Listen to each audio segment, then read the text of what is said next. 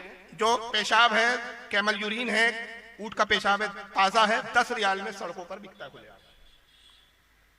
तो ये अल्लाह की मार नहीं है तो क्या है कि तुमने मेरे बुजुर्गान दीन की नियाज को हराम कहा, नजीस कहा, दुरूद सलाम को नजीस कहा, ये चीजें तुम्हें खानी पड़ेंगी, ये चीजें इनके हलाल कर दी गई। तो ये इस फिरके का रुख है, ये इस फिरके की हालात है। और यही नहीं बल्कि फतावा रशीदिया मेरे सामने यहाँ रखी हुई है, आइए जरा किताब देख लें आप।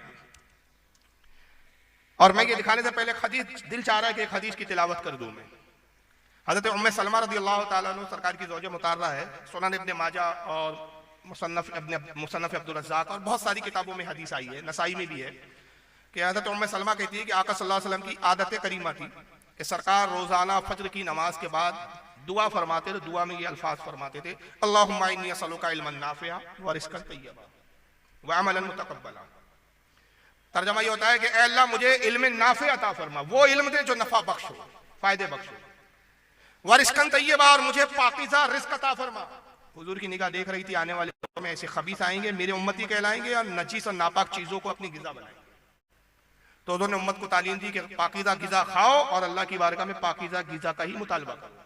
सिर्फ खाना मकसद नहीं है, खाने के साथ ये भी देखना जरूरी है कि हलाल और पाकीज़ा है या नहीं। अब ये फतावा रशीदिया मौलवी रशीद अहमद गंगोई साहब की, जो अशरफ अली थानवी साहब के उस्ताद रहे, तबलीगी जमात के बानी मौलवी इलियास कांदेली के पीर साहब थे, सफर नंबर 597। इनसे एक सवाल किया गया, इनके फतावे की किताब है। सवाल ये है कि जिस जगह ज़ागे मारूफा को अक्सर हराम जानते हो, ज़ागे मारूफा का मतलब क्या होता है? ये फारसी का जुमला है, ज़ाग यानी कौवा और मारूफा यानी मशहूर, मशहूर और मारूफ कौवा। तो मशहूर और मारूफ कौवा किस रंग का है? काले का सफेद रंग का? काले रंग का मशहूर होता है ना, और वही ज्यादातर होता है, सफेद तो देखने को भी नहीं मिलता। तो सवाल पूछने वाला कहता है कि जिस जगह काले मशहूर कौवे को खाना हराम जानते हो लोग, खाने वाले को बुरा कहते हो, अगर कोई काला कौवा खाए तो उसको बुरा भी कहते हैं लोग, तो ऐसी जगह इस कौवा खाने वाले को कुछ सवाब होगा या ना सवाब होगा ना अजाब, या सवाब होगा नहीं होगा या होगा या अजाब होगा, क्या होगा आखिर? गंगोई साहब छोटा सा जवाब देते, जवाब सवाब होगा।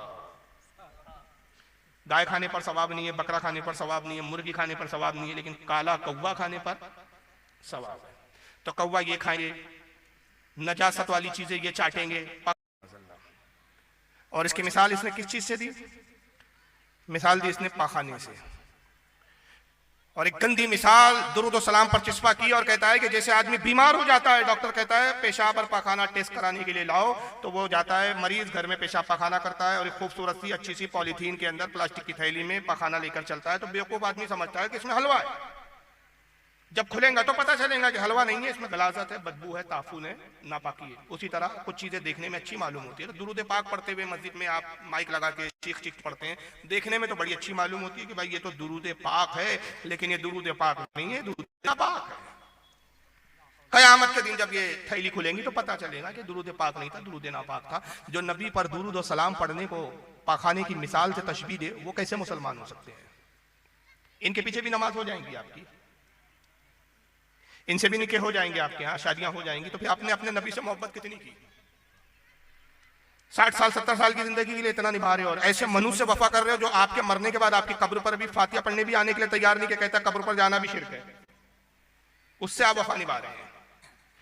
उस नबी के गद्दार से आप उसकी गद्दारी को नजरअंदाज करके दोस्ती कर रहे हैं कि जो नबी कब्र में भी आपके साथ काम आने वाला है। दुरूद पाक के बारे में मेरे आका कहते हैं कि जब कोई बंदा मेरा उम्मती एक दुरूद पढ़ता है, मुझ पर एक मर्तबा दुरूद पढ़ता है, अल्लाह ने एक फरिश्ता पैदा किया है जिसके 70,000 मुंह हैं, हर मुंह में 70,000 ज़बानें हैं, 70,000 उसके पर है। आम फरिश्तों के 2 पर इतने बड़े हैं कि अगर अपने परों को फैलाएं तो मशरिक और मगरिब को छुपा लें। उसके 70,000 पर है। जब मेरा कोई उम्मती मुझ पर मोहब्बत के साथ एक मर्तबा दुरूद पढ़ता है, अल्लाह ताला उस फरिश्ते को कहता है नूर के दरिया में गोता लगा। वो फरिश्ता नूर के दरिया में गोता लगाता है और जब वो डूबकी लगाने के बाद, डूब कर नहाने के बाद आता है, 70,000 परों को झटकता है। उसके परों से पानी के कतरात, अल्लाह ही जाने उनकी तादाद कितनी होती है, करोड़ों अरबों खरबों, जिनकी तादाद हम शुमार भी नहीं कर सकते। वो कतरे गिरते हैं, उन कतरों से अल्लाह ताला हर कतरे से एक फरिश्ता पैदा करता है और वो फरिश्ते अल्लाह की तारीफ, तौसीफ, तस्बीह और तहलील में, इबादत में मशगूल हो जाते। कयामत तक वो फरिश्ते जितनी इबादत और तस्बीह बयान करेंगे, उन सब का सवाब अल्लाह ताला मेरे उस उम्मती के नामे अमाल में लिखता है जिसने मुझ पर एक मर्तबा दुरूद पढ़ा था। ये दुरूद पाक की अजमत, ये फजीलत आका कहते हैं तुम्हारी बाज इबादतें अल्लाह की बारगाह में कबूल होती है और बाज नाकिस होती है तो रद्द कर दी जाती है, मगर एक इबादत ऐसी है जो हर हाल में कबूल होती है, हर हाल में वो इबादत कबूल होती है, कभी रद्द नहीं होती। चाहे तुम खुलूस के साथ वो इबादत करो, चाहे बेदिली के साथ करो, वो इबादत का वकू हुआ, वो इबादत कबूल कर ली जाती है। साहब ने अर्ज किया, अल्लाह के नबी कौन सी इबादत है? फरमाया, मुझ पर दुरूद पाक पढ़ना। फिर एक मकाम पे फरमाया कि जो दुनिया में सबसे ज्यादा मुझ पर दुरूद और सलाम पढ़ता है, कयामत के दिन सबसे ज्यादा मुझसे करीब वही होगा। किताबों की किताबें भरी पड़ी है दुरूद और सलाम। वक्त का मुहद्दिस शाह अब्दुल हक मुहद्दिस देहलवी जैसा वक्त का मुहद्दिस कहता है, अल्लाह मेरा कोई अमल नहीं, अखबारुल अखियार उनकी किताब है और छापा भी इन देवबंदियों ने, अल्लाह मेरा कोई अमल ऐसा नहीं जो तेरी बारगाह में कबूल हो सके। मुझे अपने हर अमल में कोताही नजर आती है, खामी नजर आती है, मगर एक अमल ऐसा है जो तेरी जो है फजल करम से बड़ा शानदार है, और वो ये कि महफिल मिलाद में खड़े होकर मैं तेरे नबी की बारगाह में दुरूद और सलाम पढ़ता हूँ।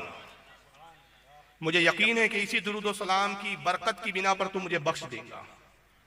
ये वक्त का मुहद्दिस शाह अब्दुल हक मुहद्दिस देहलवी का अकीदा, लेकिन इनका अकीदा बड़ा अजीब है। तो इनके नजदीक दुरूद और सलाम भी जो है नऊज़ क्या है? नापाकी है। और इसी लाइन के एक और मौलवी साहब है, जरा इनके नजदीक और क्या क्या चीजें नापाक है वो भी जरा सुनते चले आप। सुनिए।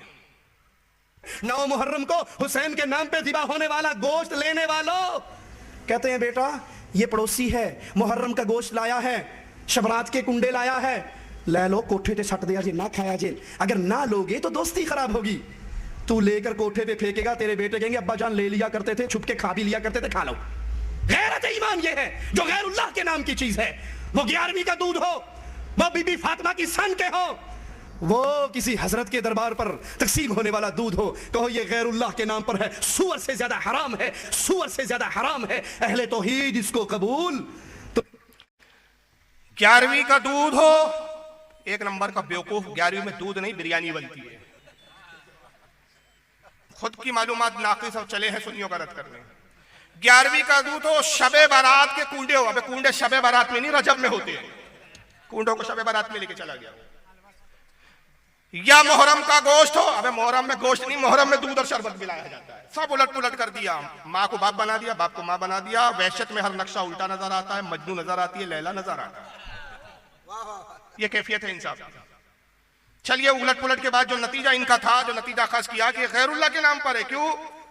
कि जो तुम गोश्त दबा करते हो, जो जानवर दबा करते हो 11वीं के लिए, नियाज के लिए, फातिहा के लिए, ये गैरुल्लाह के नाम पर मंसूब कर देते हो। लिहाजा ये सुअर से ज्यादा हराम है। सुअर तो चल जाएगा, इनको सुअर खा लेंगे ये, लेकिन वो नहीं खाएंगे न्याज का। क्यों? क्योंकि वो सुअर से ज्यादा हराम। माज़अल्लाह। अब ये आपके 11वीं और आपके नजर नियाज और आपके फातिहा को सुअर से भी ज्यादा हराम बताए, मगर हम इतने बेगैरत है कि इन्हीं के पीछे जाके नमाज भी पढ़ेंगे। और 11वीं करने के बाद इनको दावत भी देंगे, आओ तुम हमको मुशरिक भी बोलो, बिदअती भी बोलो, हमारे खाने को सुअर से ज्यादा हराम भी बोलो, मगर रिश्ता तो हम तुम्हारे यहाँ ही भेजेंगे, क्योंकि हमको तो लड़की मिल ही नहीं रही है, हम इतने भीख मंगे हैं। लड़की भी तुम्हारे यहाँ से लाएंगे, तुम्हारे यहाँ ही लड़की देंगे। इतने बेगैरत है। फिर हमें आशिक रसूल, नबी से मोहब्बत है, शफात हो जाएंगी हमारी, जूते पड़ेंगे, शफात नहीं। इस मसले का मैं एक छोटा सा जवाब देता हूं। ये क्या कहते हैं कि कुरान में आया वमा उहिल्ला बिलही गैरिल्लाह, और तर्जमा ये करते हैं अपना मनमाइनी कि हराम है वो जानवर जो गैरुल्लाह से मंसूब कर दिया जाए। अगर तुमने कहा ये गौसे पाक की 11वीं का बकरा हराम हो गया, ये ख्वाजा गरीब नवाज की नियाज का बकरा हराम हो गया, तुमने किसी जानवर को गैरुल्लाह से मंसूब कर दिया, हराम हो गया। हालांकि सुन्नी क्या करता है, जब भी जानवर ज़बा करता है ना गौसे आजम का नाम लेता है, ना गरीब नवाज का नाम लेता है। खुद हमारे उलमा का फतवा मौजूद है कि अगर किसी बेवकूफ ने ज़बा करते वक्त ये कहा बिस्मी अब्दुल कादिर जीलानी, बिस्मी या मोइनुद्दीन चिश्ती, वो जानवर मुर्दार और हराम हो गया। जानवर सिर्फ अल्लाह के नाम पर ज़बा होगा। हम क्या करते हैं, बिस्मिल्लाह अल्लाह अकबर कह के अल्लाह का नाम लेके ज़बा करते हैं, खाना बनाते हैं या उसकी बोटियां बनाते हैं, और फिर ये कहते हैं, दुआ करते हैं, मौला ये जो कुछ खिलाया जा रहा है, पिलाया जा रहा है, तकसीम किया जा रहा है, इस पर जो कुछ अजर सवाब है, इसका सवाब सरकार गौसे पाक को पहुंचा। यही होता है ना। लेकिन कहते नहीं, अगर आपने मंसूब कर दिया, उसकी निस्बत गौस पाक की तरफ कर दी उस खाने की, तब भी हराम हो गया। तो इन खबीसों से पूछो कि कुरान अज़ीम किसका कलाम है? बोलिए।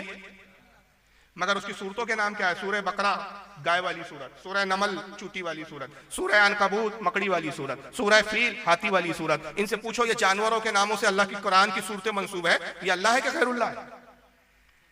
सूरह आले इमरान, सूरह यूसुफ, सूरह इब्राहिम, सूरह लूत, सूरह हूद, सूरह नूह, सूरह मुनाफिकून, सूरह काफिरून, ये अल्लाह है कि गैरुल्लाह है? सब गैरुल्लाह। जब अल्लाह का कलाम गैरुल्लाह से मंसूब होकर हराम ना हुआ, तो जानवर गैरुल्लाह से मंसूब हो गया तो कैसे हराम हो गया? अब मैं आपको एक मिसाल देके आसानी से न्यास का मसला समझाते हुए आगे बढ़ूंगा और फिर इनकी बर्बादी करूंगा। एक जानवर रामदेव बाबा के यहां था पतंजलि में। मान लीजिए रामदेव बाबा बकरे भी बेचने लगे आजकल। पतंजलि में तो हर चीज बेचने की कोशिश कर रहा है वो शख्स। दूध से ज्यादा महंगा तो मूत बेच रहा है। अब बेवकूफ कौम पी रही है, ले रही है। अब कल अगर रामदेव बाबा जी का मूड हो गया, बकरे भी हम ही बेचेंगे। बकरे पाला उन्होंने, बकरे बेचा, सील भी लगकर आई भाई रामदेव जी बाबा का बकरा। 2 साल का बकरा आपने रामदेव बाबा से खरीदा या काशीनाथ से खरीदा। आपका एक पड़ोसी गैर मुस्लिम था काशीनाथ, उसने एक बकरे को पाला, खिलाया, पिलाया, परवान चढ़ाया, 2 साल का बकरा हो गया। 2 साल तक लोग कहते रहे काशीनाथ का बकरा है, काशीनाथ का बकरा है। आपने उस जानवर को खरीदा, घर लाए और लाने के बाद छोड़ी ली और कहा बिस्मिल्लाह अल्लाहु अकबर, मुझे बताइए ये जानवर हराम है कि हलाल है? बोलो हलाल है। क्यों? शरीयत को इससे गरज नहीं कि जानवर पाला किसने, किसके नाम से मंसूब था, किसके नाम से पुकारा गया, किसके नाम से जाना गया। शरीयत कहती है कि ज़बा के वक्त अल्लाह का नाम लेना जरूरी। अल्लाह का नाम ले लिया, जानवर हलाल हो गया। मगर एक बकरा मौलाना अब्दुल रहीम साहब ने पाला, खिलाया पिलाया मौलाना अब्दुल रहीम साहब ने, जवान मौलाना अब्दुल रहीम साहब ने बकरे को किया और खरीद के ले गए रामदेव बाबा जी। और रामदेव बाबा ने छुरी उठाई, कहा जय भवानी, काट दिया। अब बताइए वो जानवर आपके लिए हलाल के हराम? क्यों भाई? बकरा तो अब्दुल रहीम साहब का था, मंसूब उनसे हुआ, पाला उन्होंने था, बड़ा उन्होंने किया सारी जिंदगी। जब तक उनके पास रहा लोग कहते रहे भाई किसका बकरा है? मौलाना अब्दुल रहीम साहब का बकरा है। अरे भाई किसका जानवर घूम रहा है? मौलाना अब्दुल रहीम साहब का जानवर घूम रहा है। तो मंसूब तो मौलाना अब्दुल रहीम से होता रहा, निस्बत तो मौलाना अब्दुल रहीम साहब से होती रही, लेकिन तब भी आप कह रहे कि वो हराम हो गया। क्यों? ज़बा के वक्त अल्लाह का नाम नहीं लिया गया। तो पता चला कि ज़बा की शर्त यह है कि ईमान वाला ज़बा करे और दूसरी शर्त यह है कि अल्लाह के नाम पे ज़बा करे। तो सुन्नी चाहे वो नियाज गौसे पाक की हो, चाहे गरीब नवाज की हो, चाहे मखदूम सिमना की हो, चाहे आला हजरत की हो, किसी भी बुजुर्ग की नियाज हो, ज़बा अल्लाह के नाम पे करता है, सवाब बुजुर्ग की तरफ निस्बत करता है, तो कैसे हराम हुआ? तो यह आयत से इस्तेदलाल ही गलत है इनका। और इस पर बहुत सारी तफासिर के हवाले हैं, लेकिन अभी उतना वक्त नहीं है। लेकिन बहरहाल अभी आपने ये देख लिया, जान लिया, सुन लिया कि इनके नजदीक जो जानवर है गैरुल्लाह के नाम से मंसूब कर दिया जाए तो वो क्या हो जाता है? हराम हो जाता है। लेकिन खुद इनके घर का हालत क्या है, इनके अपने घर की खबर नहीं इनको। जरा आइए किताब देख लीजिए आप, थानवी साहब की किताब। क्या नाम है किताब का? बेहश्ती ज़ेवर। अक्सर देवबंदी तबलीगियों के यहाँ किताब मिल जाए। जिल्द नंबर इसकी 2, हिस्सा नंबर 2, सफा 70, मसला नंबर 26। थानवी साहब कहते हैं हाथ में कोई नजस चीज लगी थी, उसको किसी ने जबान से 3 दफा चाट लिया तो भी पाक हो जाएगा, मगर चाटना मना है, हराम नहीं है, नाजायज नहीं है, सिर्फ मना है, रोका है, मना है, ना चाटो। और लेकिन चाट लिया तो पाक तो बहरहाल हो जाएगा। अगर थानवी जी के हाथ में पाखाना लग जाता था तो थानवी जी धोते नहीं थे, 3 दफा चाट लेते थे, हाथ पाक हो जाता था। इनकी किताबें हैं, मौजूद है, बिक रही है। तो कोई बैद नहीं कि जिस इमाम के पीछे आप नमाज पढ़ने जा रहे हैं ना सोच रहे हैं कि भाई बड़ी अच्छी क़िरात है, क्या हुआ देवबंदी है, क़िरात तो बहुत अच्छी करता है, पता नहीं नजासत चाट के आया हो, धोके भी नहीं आया हो। तो बचिए इन लोगों के पीछे नमाज पढ़ने। अब उन थानवी जी को कौन कोई क्या समझाए कि जनाबे आली अगर किसी के हाथ में नजासत लग जाए और वो 3 दफा चाटे तो आप कहते हैं हाँ ये इस वक्त ओरिजिनल।